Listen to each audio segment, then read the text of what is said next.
নমস্কার, যুক্তি তর্ক সঙ্গে অর্কয় আপনাদের স্বাগত। আপনাদের সঙ্গে আমি অর্কপ্রভ সরকার।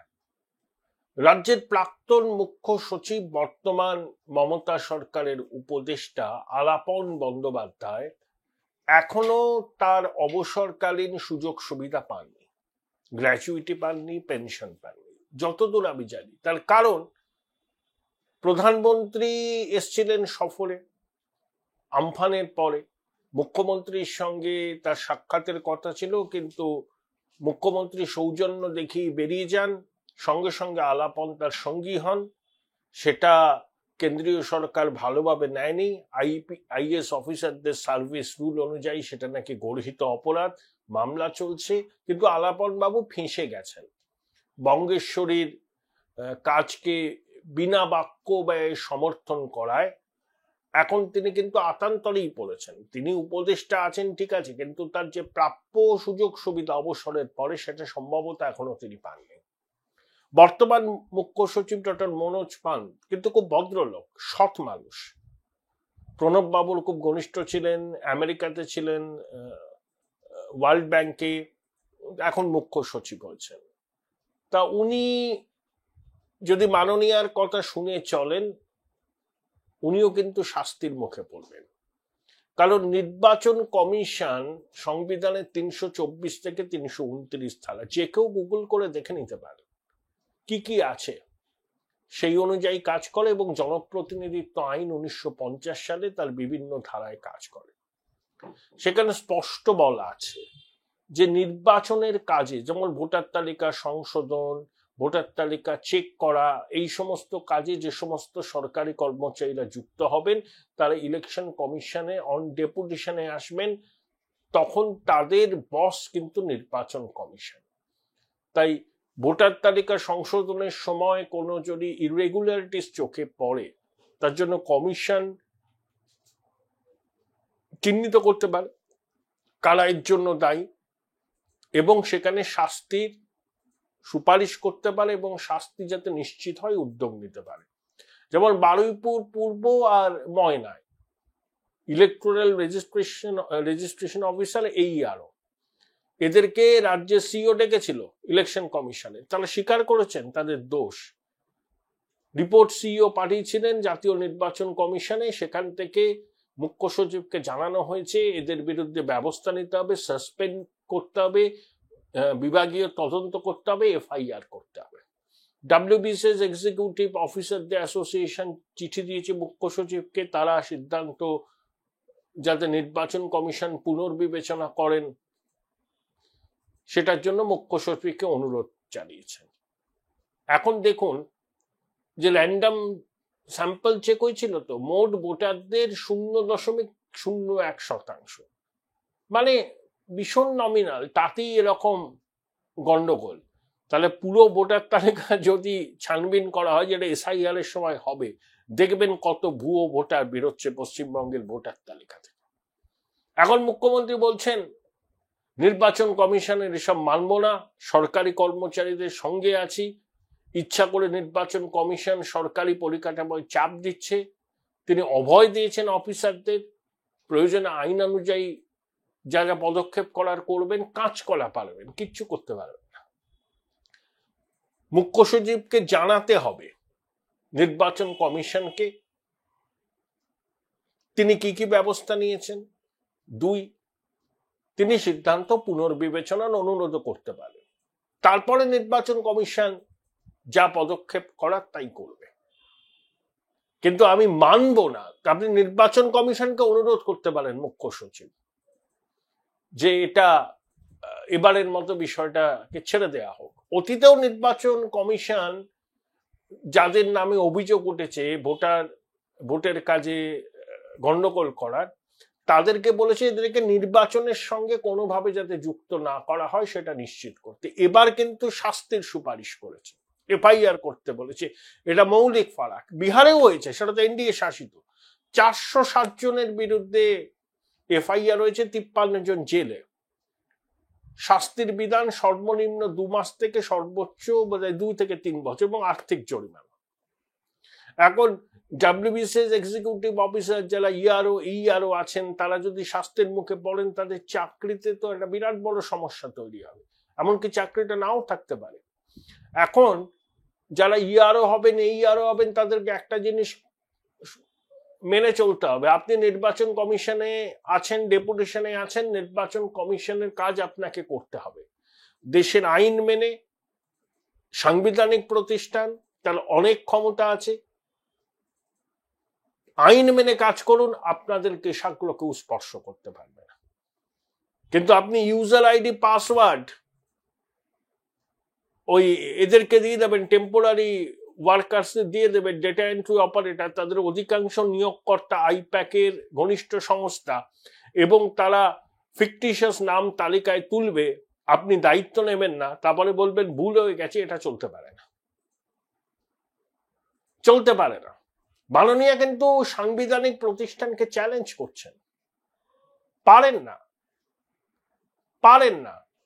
সুপ্রিম কোর্টে নির্বাচন কমিশন যেতেই পারে এবং রাষ্ট্রপতির কাছে তারা বলতে পারে যে দেখুন, আমরা সংবিধান আমাদের এই ক্ষমতা দিয়েছে, আপনি সংবিধানের কাস্টোডিয়ান, সাংবিধানিক প্রধান, আমরা সাংবিধানিক প্রতিষ্ঠান, সংবিধান যে ক্ষমতা আমাদের দিয়েছে সেটা আমরা প্রয়োগ করতে পারছি না, একটা সংবিধান হাতে নিয়ে শপথ নেওয়া সরকার আমাদের বাধা দিচ্ছে। তখন রাষ্ট্রপতি কেন্দ্রীয় সরকারের কাছে মতামত চাইবেন এবং কেন্দ্রীয় সরকারও কিন্তু তখন তাদের যে আইনজ্ঞদের পরামর্শ নেবে এবং প্রয়োজনে সুপারিশ করে দেবে রাষ্ট্রপতি শাসনে। এসআর বোম্মাই মামলায় কি হয়েছে, সুপ্রিম কোর্ট কি বলেছিল যে শুধু রাজ্যপালের রিপোর্টের উপর ভিত্তি করে রাষ্ট্রপতি শাসন জারি করা যাবে না। কিন্তু সেখানে যদি প্রমাণ করা যায় যে সাংবিধানিক কাঠামো ভেঙে পড়ছে, তখন কিন্তু রাষ্ট্রপতি শাসন জারি করা যায়। রাষ্ট্রপতি শাসন জারি হলে 2 মাসের মধ্যে সংসদের উভয় কক্ষে পাস করাতে হয়, কিন্তু সাংবিধানিক কাঠামো ভেঙে পড়ার জন্য রাষ্ট্রপতি শাসন জারি হলেই সংসদের উভয় কক্ষে পাস করানোর কোনো প্রয়োজন হয় না। মাননীয় জানেন এগুলো, তার স্পিন ডক্টরসরা জানেন, হুঙ্কার দিচ্ছেন একটা সাংবিধানিক প্রতিষ্ঠানকে। আপনি দোষীদের পাশে দাঁড়াচ্ছেন। ডাব্লিউবিসিএস এক্সিকিউটিভ অ্যাসোসিয়েশন চিঠি দিয়ে বলছে অনিচ্ছাকৃত ভুল। তাহলে ভুলটা স্বীকার করেছেন কেন? ইআরও এ রাজ্যের বিডিওদের ভূমিকা কি আমরা জানি। তারা অনেকেই অনুপ্রাণিত গৃহপালিত, সবাই নয়, অনেকে। এই জমানায় বিডিওদের নিয়োগ কিভাবে হয়েছে তা নিয়ে বিস্তর প্রশ্ন আছে, অনেক রকম অভিযোগ আছে, এবং পাবলিক সার্ভিস কমিশন নামক যে প্রতিষ্ঠানটি আছে সেটাও নাকি একেবারে দলীয় প্রতিষ্ঠানে রূপান্তরিত হয়েছে। এবং মুখ্যমন্ত্রী বিডিওদের সঙ্গে সরাসরি যোগাযোগ রাখেন, তাদের জন্মদিনে উইশ করেন, তাদের দেখভাল করেন এবং চান তিনি নিঃশর্ত আনুগত্য। তিনি যা বলবেন সেটাকেই ডটেড লাইনে সাইন করতে হবে, তিনি যা বলবেন সেটাই আইন। বিডিওরা যদি আইনের বই খুলে, সংবিধান খুলে কাজ করতে চায়, সেই বিডিও হয় ট্রান্সফার হবেন, নইলে কম্পালসারি ওয়েটিং এ যাবেন, নইলে ইনসিগনিফিকেন্ট কাজে তাকে নিয়োগ করা হবে এবং তিনি সরকারের রোশানলে পড়বেন। এখানে সংবিধান টংবিধান মানেন না বঙ্গেশ্বরী, তিনি মনে করেন তিনিই সংবিধান, তার মুখ নিঃসৃত বাণী হচ্ছে আইন, কিন্তু বারবার এইসব করে পার পাবেন না। এবার নির্বাচন কমিশন অন্য রকম। ভুয়ো ভোটার বাদ যাবে। কত বাদ যাবে? একটা জিনিস বলতে পারে, এই বিহারের থেকে একটা হলেও বেশি যাবে। ছোটবাবু ওঙ্কার দিচ্ছেন, আপনি ওঙ্কার দিচ্ছেন, ওইসব ওঙ্কারে কিচ্ছু হবে না। যত আপনি এরকম চ্যালেঞ্জ করবেন, যত আপনি ইঞ্চিতে ইঞ্চিতে নির্বাচন কমিশনকে বুঝে নেওয়ার হুমকি দেবেন, এসআইআর চালু হলে আপনার দল অসহযোগিতা করবে, আপনার প্রশাসন অসহযোগিতা করবে, সেটা কিন্তু সংবিধান ভেঙে পড়ার একেবারে উজ্জ্বল দৃষ্টান্ত, এবং সেটাকে হাতিয়ার করে এই রাজ্যে রাষ্ট্রপতি শাসন জারি হওয়ার সম্ভাবনা আছে। আপনি যেমন যে কোনো মূল্যে ক্ষমতায় থাকতে চান, বিজেপিও এবার যে কোনো মূল্যে এই রাজ্যে ক্ষমতায় আসতে চায়। দুটোই ইকুয়ালি সত্যি। তাই এবার কোনো লুজ এন্ড রাখবে না বিজেপি। কারণ এইটুকু মানুষের সাথে কথা বলে সবাই যেখানে দেখুন কমেন্ট বক্সে অনেকে লেখেন এবং রাস্তাতেও বলেন তাহলে মানুষ তৈরি আছে, কিন্তু ভোটের সময় যা হয় মানুষ তো ভয় পায়, রাষ্ট্রপতি শাসন জারি করা ছাড়া উপায় নেই। এই রাজ্যের মানুষ একটা বড় অংশ এবার রাষ্ট্রপতি শাসন চাইছেন একটাই কারণে, রক্তপাতহীন নিরপেক্ষ অবাধ শান্তিপূর্ণ ভোটের জন্য, যাতে তারা গণতান্ত্রিক অধিকার প্রয়োগ করতে পারেন, যেখানে পছন্দ সেখানে ভোট দেবেন। পঞ্চায়েত নির্বাচনের সময় এই বিডিওদের কাজকর্ম আমরা দেখেছি, জয়ী প্রার্থীকে হারিয়ে দিয়েছেন তারা ম্যানিপুলেট করে, বহু অনুপ্রাণিত এবং গৃহপালিত। এই যে সমস্ত WBCS এক্সিকিউটিভদের মাননীয় ডিএম পদমর্যাদায় উত্তীর্ণ করেছেন তারা আরো বেশি অনুপ্রাণিত।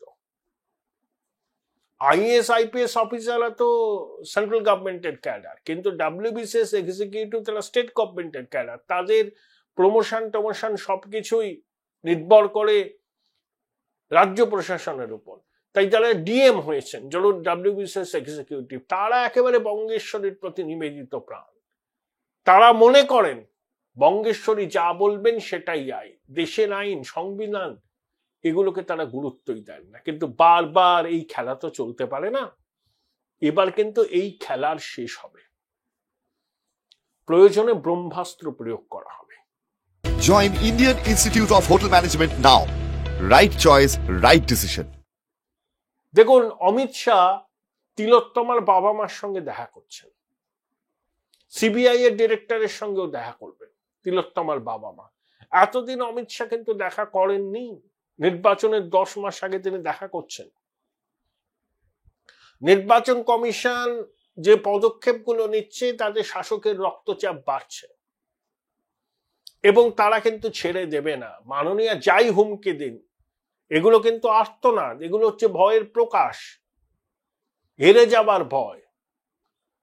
তাই তিনি চেঁচালে পরেও একটা সাংবিধানিক প্রতিষ্ঠান তার হুমকির কাছে মাথা নত করবে না, এবার করবে না। অতএব ব্রহ্মাস্ত্র প্রয়োগ তারাও করতে পারে। বিজেপির নেতারা আগে খুব বলতেন যে রাষ্ট্রপতি শাসন জারি করতে হবে, আইন শৃঙ্খলা ভেঙে গেছে। দেখুন কেন্দ্রের বিজেপি সরকার, বিজেপি তাদের নীতি রাষ্ট্রপতি শাসন জারি না করার, কারণ কেউ শহীদ হয়ে যেতে পারে, মানে পলিটিক্যালি রাজনৈতিক কারণে গন্ডগোল, খুনোখুনি, পশ্চিমবঙ্গের এই সংস্কৃতি আছে, আমি এটাকে সমর্থন করি না, কিন্তু এটাকেই একমাত্র রাষ্ট্রপতি শাসন জারি করার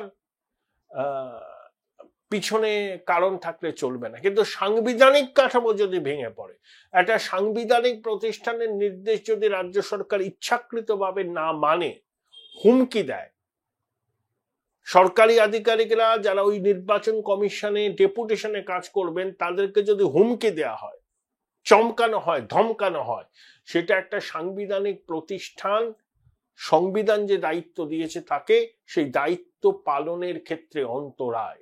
তাহলে এসআর বোম্মাই মামলাতে এটাই বলা আছে। রাজ্যপাল অনেক রকম সুপারিশ করতে পারেন, কংগ্রেস আমলেও ছিল, এখনো রাজ্যপালরা হচ্ছে কেন্দ্রের শাসক দলের নমিনি, তাই তারা রিপোর্ট কেন্দ্রের শাসক দলকে খুশি করার জন্য দিতেই পারেন, কিন্তু সেটাই প্রধান কারণ হবে না। সেটা একটা কারণ হতে পারে, কিন্তু তার সঙ্গেও যদি অভ্রান্তভাবে প্রমাণ করা যায় যে সাংবিধানিক কাঠামো ভেঙে পড়েছে, তখন রাষ্ট্রপতি শাসন জারি করা যায়। সেই ব্রহ্মাস্ত্র কিন্তু এবার প্রয়োগ হতে পারে, সম্ভাবনা উজ্জ্বল। যত মাননীয়া এবং তার আমচা চামচা বেলচারা নির্বাচন কমিশনকে হুমকি দেবে, নির্বাচন কমিশনের ডেপুটেশনে কাজ করা সরকারি কর্মচারীদের কাজে বাধা সৃষ্টি করবে, তাদেরকে ঘুরিয়ে দেখে নেওয়ার হুমকি দেবে যদি তারা নিয়ম মেনে কাজ করে, সেটা একটা সাংবিধানিক প্রতিষ্ঠানকে কাজ করতে বাধা দেওয়ার সমান। অর্থাৎ সাংবিধানিক কাঠামো ভেঙে পড়েছে। তখন যদি ওই ব্রহ্মাস্ত্র মানে 356 দ্বারা প্রয়োগ করা হয়,